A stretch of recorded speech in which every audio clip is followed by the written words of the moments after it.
Hai guys, kembali lagi bersama Gua Raka. Gua Raka yang akan membahas sebuah film yang berjudul Seharin 2026. Bercerita tentang obsesi kewas bongsor bernama Hana yang berusaha menurunkan berat badannya secara instan. Okelah, daripada kalian penasaran, mending kita langsung saja ke pembahasannya. Dan jika kalian suka dengan channel ini seperti biasa, silakan subscribe aja, biar nggak ketinggalan video menarik lainnya dari channel Aditya Raka.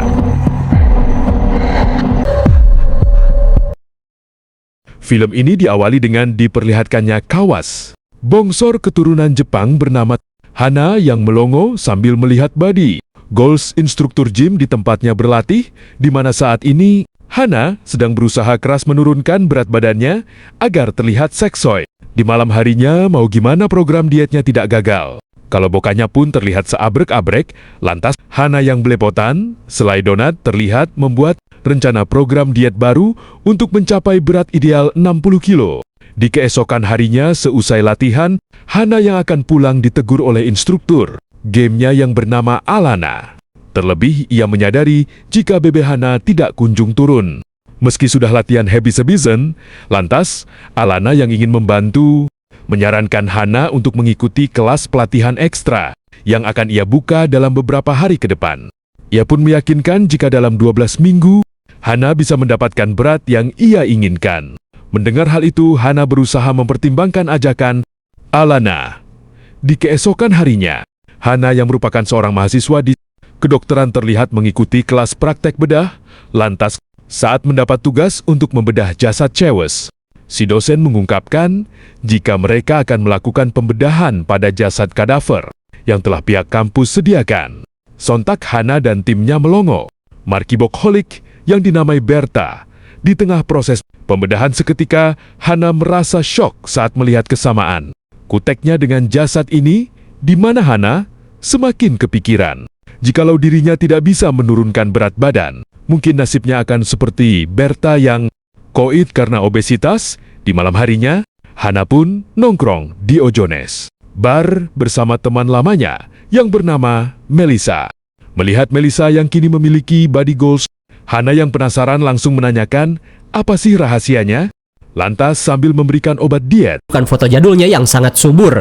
Ia pun berkata jika obat tersebut secara ajaib membuat dirinya berhasil menurunkan berat badannya. Meskipun ragu, namun Hana yang ingin langsing akhirnya meminumnya. Lantas Melissa yang baik hati langsung memberikan satu pil tambahan untuk ia minum besok. Cheers, Quiz! Cheers!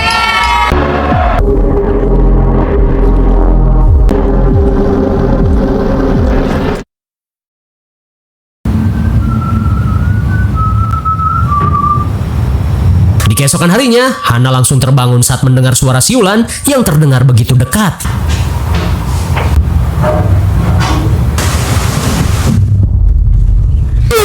My God, tanpa diduga, suara siulan yang Hana dengar berasal dari sosok hantu tanpa skin. Hingga sesaat kemudian, Hana pun sadar jika semalam, ia yang oleng kembali memakan junk food secara membabi buta. Namun saat di kilo, seketika Hana pun heran karena berat badannya tiba-tiba turun 2 kilo. Mengetahui keampuhan obat ini, Hana langsung menanyakan harga dari obat diet yang Melissa berikan. Namun sesaat kemudian, Hana pun melongo saat Melissa memberitahu jika satu botol obat diet yang ia berikan berharga $5.000 atau senilai 88 juta rupiah. Sontak Hana hanya bisa melongo saat mengetahui mahalnya harga obat tersebut. Di keesokan harinya, karena dirinya tidak mampu membeli obat diet yang mahal, ia pun kepikiran untuk menelitinya guna mengetahui kandungan dari obat tersebut. Hingga setibanya di kampus, Hana langsung memulai proses penelitian.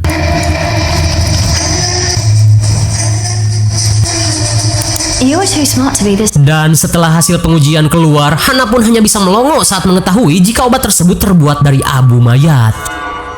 Singkat waktu saat Hana kembali mengikuti kelas praktek, ia pun mulai kepikiran sesuatu untuk memanfaatkan tulang dari jasad Berta.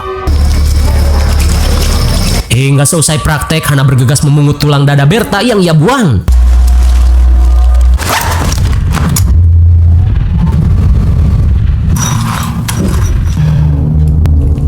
Setelah memasukkan bubuk tulang kremasi ke dalam pil, Hana yang ingin langsing dengan instan langsung menenggak pil tersebut. Lantas meski perutnya keroncongan, Hana yang ingin diet memutuskan untuk tidur lebih cepat. Tapi sesaat kemudian keanehan pun mulai terjadi. Di hari berikutnya, untuk menunjang program dietnya, Hana pun mendaftarkan diri untuk mengikuti program pelatihan Alana.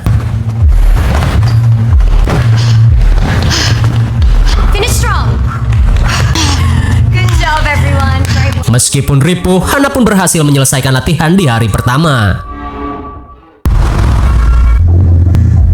Di malam harinya, Hana yang lapar bergegas ke dapur untuk membuat cemilan.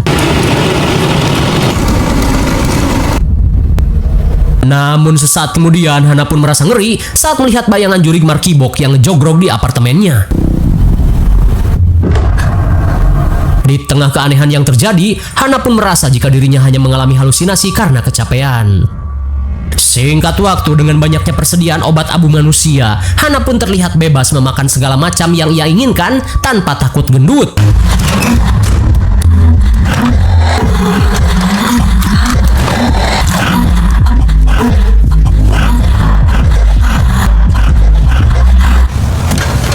Hingga setelah beberapa hari berlalu, Alana pun merasa terkesan pada kondisi Hana yang berhasil menurunkan berat badannya secara drastis. Lantas untuk merayakan hal tersebut, Alana pun mengajak Hana untuk berselfie sukaesi.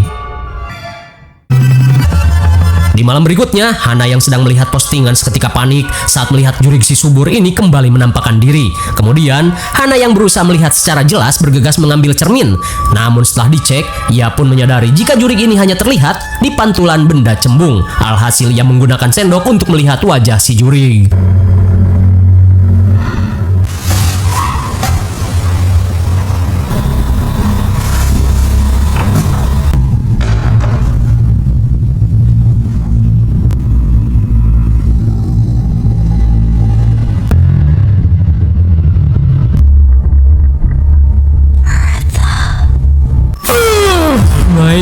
Betapa syoknya Hana saat mengetahui jika juri markibok ini adalah Berta. Di tengah keanehan yang terjadi, Hana langsung menuliskan apa yang ia alami, di mana ia yakin jika kemunculannya merupakan efek dari abu jasad Berta yang ia makan.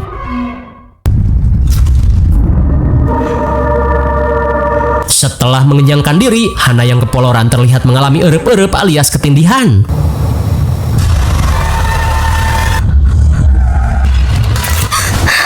Apakah semua itu hanyalah mimpi? Tapi meskipun begitu, Hana pun merasa jika kejadian tadi benar-benar nyata. Di keesokan harinya, meski mulai mengalami berbagai keanehan, namun Hana yang ingin langsing tetap memakan obat tersebut.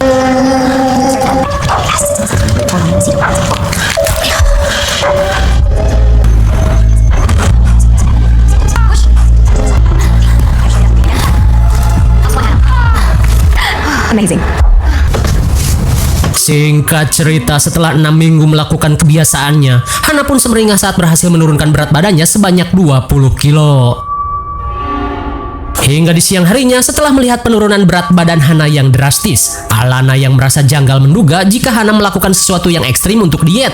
Ia pun meminta Hana untuk menghentikan apapun yang ia lakukan untuk menurunkan BB-nya sementara waktu. Terlebih dalam pelatihan ini, dirinya harus memastikan kondisi kesehatan para peserta. Namun bukannya mengerti, Hana malah kesal pada teguran tersebut, apalagi ia merasa jika Alana tidak menghargai usahanya yang kini sudah langsing.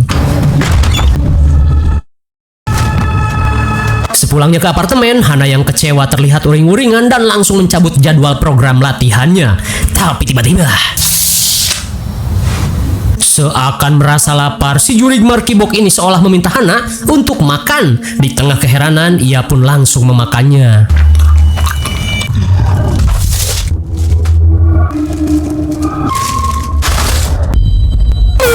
My God, definisi makan gak berdoa. Ternyata selama ini nutrisi dan lemak dari setiap makanan yang Hana konsumsi rupanya diserap oleh si juri Berta, hingga Hana tetap langsing meski banyak makan. Di hari berikutnya, saat Hana kembali mengikuti kelas bedah, seketika ia pun syok saat menemukan tumor akut yang ada dalam organ hati Berta. Lantas si dokter berkata, jika hal ini bisa jadi akibat pola hidup Berta yang tidak sehat. Di saat itu pula, Hana pun mulai merasakan firasat buruk. Seusai latihan, Hana yang merasakan sesuatu terlihat mengecek kondisi perutnya. Hingga sesaat kemudian, Alana yang datang berusaha meminta maaf atas ucapannya tempo hari. Terlebih dirinya hanya khawatir pada kondisi Hana. Di tengah kecanggungan, Alana pun mengundang Hana untuk mampir ke apartemennya jika ada waktu senggang. Singkat waktu, kini Hana yang berhasil mendapatkan tubuh ideal memutuskan untuk menghentikan penggunaan obat abu mayatnya.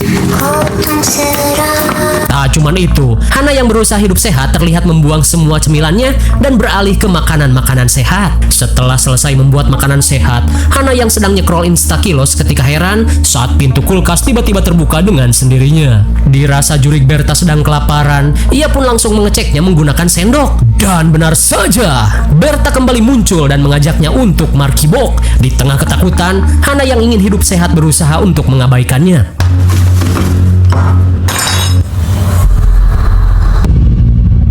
Markibok!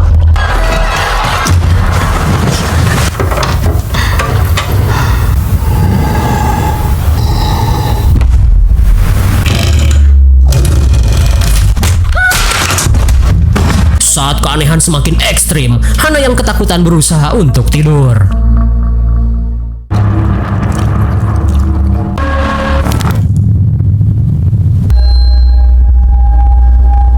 Namun di keesokan harinya seketika Hana syok parah saat dirinya secara tidak sadar memakan semua persediaan makanan yang ada di kulkas. Rupanya si Jurik Berta ini mulai bisa mengendalikan tubuh Hana.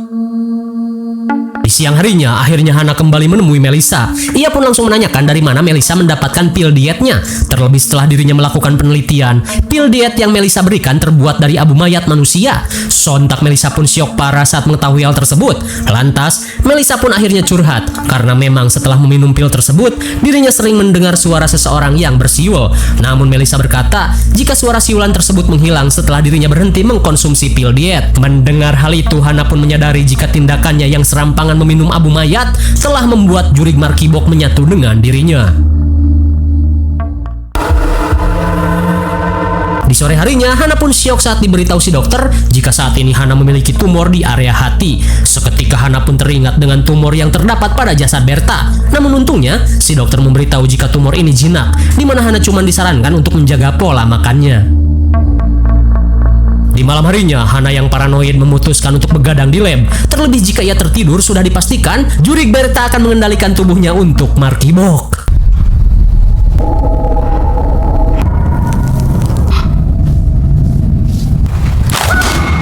Saat gangguan semakin menjadi, Hana yang ketakutan langsung kabur. Di malam berikutnya, Hana yang takut untuk pulang akhirnya memutuskan menginap di apartemen Alana. You have to indulge me, by the way. We can't go out. I must keep my hands to myself this time.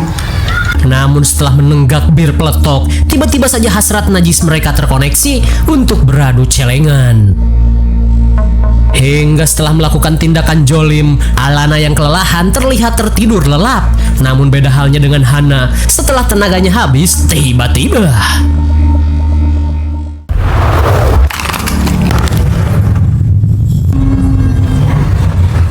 di tengah malam, Hana yang tersadar seketika panik saat dirinya telah menghabiskan persediaan makanan di rumah ini. Di saat itu pula, Alana yang terbangun berusaha menenangkan Hana. Namun saat teman Alana datang untuk melakukan 3 some, Hana yang panik langsung pergi. Di tengah perjalanan, Hana pun syok saat melihat Jurik Berta yang kelaparan terus mengejarnya. Hingga di tengah kepanikan, Hana bergegas membeli segambreng makanan untuk berjaga-jaga. Kemudian, ia pun memutuskan untuk menginap di rumah ayahnya. Sesampainya di rumah orang tuanya, Hana pun panik saat mendengar suara langkah kaki yang datang. Everything okay? Rupanya si ayah. Lantas Hana mengungkapkan jika dirinya ingin menginap semalam saja. Akan tetapi, ia pun panik saat melihat pergerakan aneh di halaman rumah.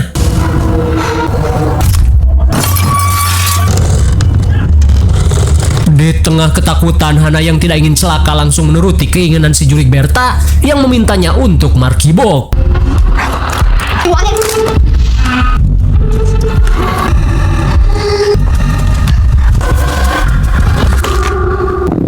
Si Goboy, rupanya si Berta ini masih belum puas dan meminta Hana untuk makan lagi. Di tengah rasa syok, Hana bergegas mengambil makanan di kulkas. Melihat kamera CCTV, Hana langsung membawanya ke kamar untuk melihat bagaimana kondisinya ketika sedang kerusupan.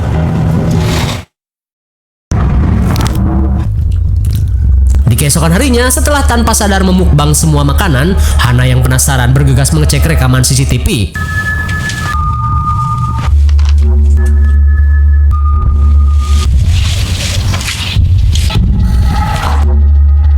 Sungguh kuboy, saking ngerakusnya si Jurig, ia pun sampai memakan krim pelembab tubuh. Hingga sesaat kemudian Hana pun baru sadar jika kini tubuhnya mulai kurus dan kering kerontang. Tak cuman itu, Hana pun menyadari jika si Jurig telah menyerap nutrisi tubuhnya yang tersisa. Sebelum pulang, Hana pun menghampiri ayahnya yang ternyata mengalami obesitas ekstrim hingga kesulitan untuk melakukan berbagai aktivitas. Sambil curhat, Hana berkata jika dengan kebiasaan si ayah yang buruk telah memberikan gen gembrot pada dirinya hingga membuatnya harus berusaha keras untuk bisa langsing. Mendengar hal itu, si ayah yang merupakan mantan vlogger mukbang hanya bisa menyesali masa lalunya. Lantas sebelum pergi, si ayah diberitahu jika dengan tubuh seperti itu, ia hanya akan menyusahkan orang lain bahkan cuman untuk cebok.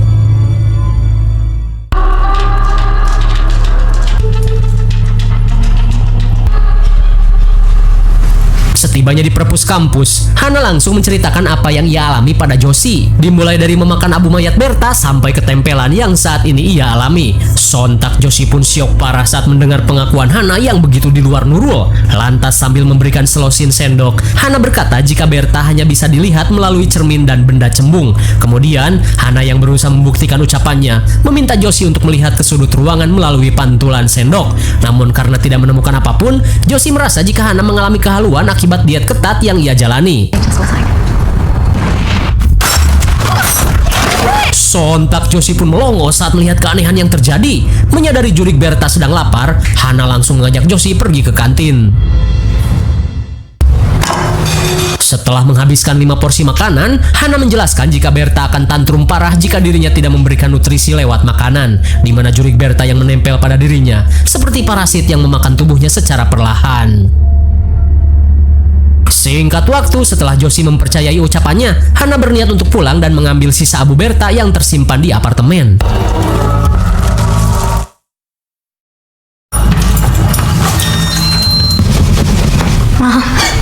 Sepulangnya ke apartemen, Hana pun senang saat melihat ibunya yang berkunjung sedang membersihkan apartemennya. Di saat itu pula si ibu bernama Miyako seketika melongo saat melihat penampilan Hana yang sangat kurus. Dirasa tidak ada waktu menjelaskannya, Hana pun berusaha mencari abu Berta yang disimpan dalam Tupperware. You need to put school on hold for a bit and rest.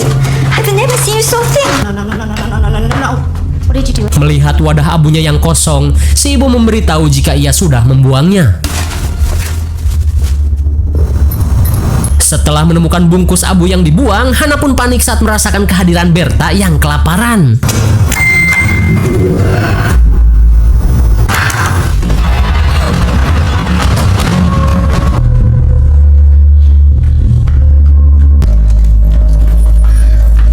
Sekembalinya ke apartemen, Hana yang panik berusaha mencari makanan. Namun di saat itu pula, si ibu yang menemukan hasil USG langsung panik saat mengetahui Hana mengidap tumor. Lantas, Hana pun sadar jika mungkin tumor ini yang membuatnya terhubung dengan Berta. Mom, wait, don't.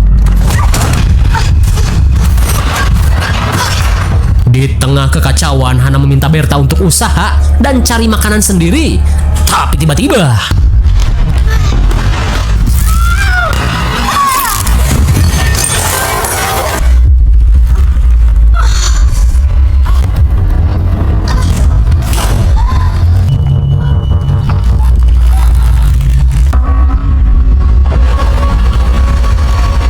melihat si Markibok menindihnya, Hana pun langsung menenggak sabun. Di tengah kepanikan, Hana bergegas pergi ke kampus untuk melakukan sesuatu pada tumor di perutnya. Alright, udah film ya. Sesampainya di lab kampus, Hana meminta Josie untuk mendukung rencananya, di mana kini ia akan melakukan operasi mandiri. Terlebih dirinya tidak punya waktu lagi, karena operasi di rumah sakit tidak akan di-ACC dengan cepat. Ia pun meminta Josie mengawasinya agar tidak kehabisan darah. Lantas setelah menggunakan obat bius, Hana bergegas melakukan persiapan.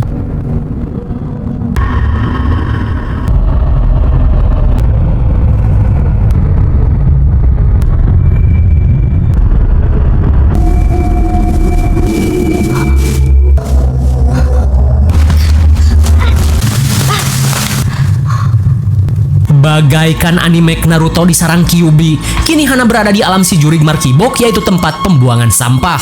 Tak ingin membuang waktu, Hana pun bergegas memulai operasi untuk mengeluarkan tumor di tubuhnya.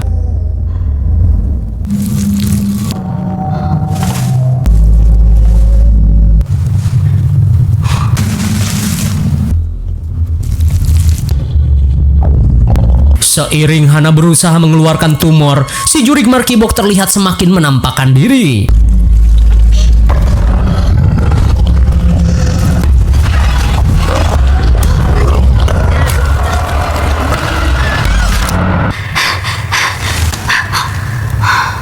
Akhirnya setelah membuang tumor di perutnya, Hana pun merasa lega setelah berhasil bebas dari teror Berta Markibok.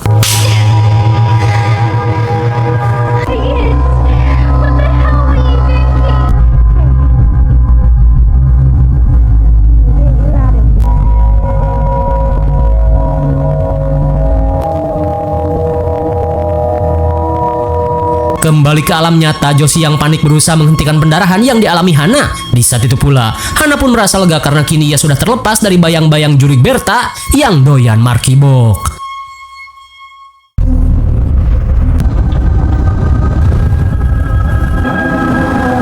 We gathered on the silent teachers. Singkat cerita, setelah insiden tersebut, Hana dan para mahasiswa terlihat menghadiri acara kremasi mayat-mayat kadaver yang mereka jadikan sebagai bahan praktek, di mana pihak universitas memberikan penghargaan kepada mereka yang mendedikasikan tubuhnya untuk kepentingan medis.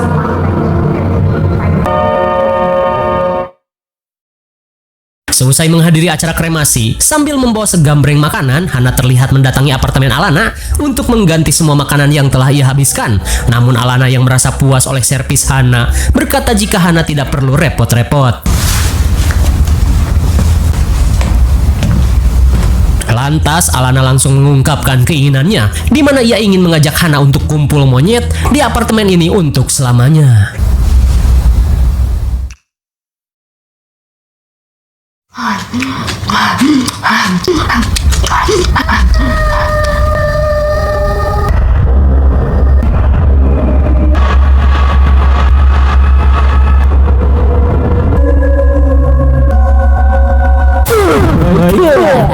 Entah apa yang telah terjadi, Hana pun syok parah saat dirinya secara tidak sadar telah menghabisi dan memukbang tubuh Alana. Dan kini Alana si lagi bete pun modar dengan keadaan hina dina. Bagaimana, mengerikan sekali bukan? Pasti kalian penasaran dengan endingnya.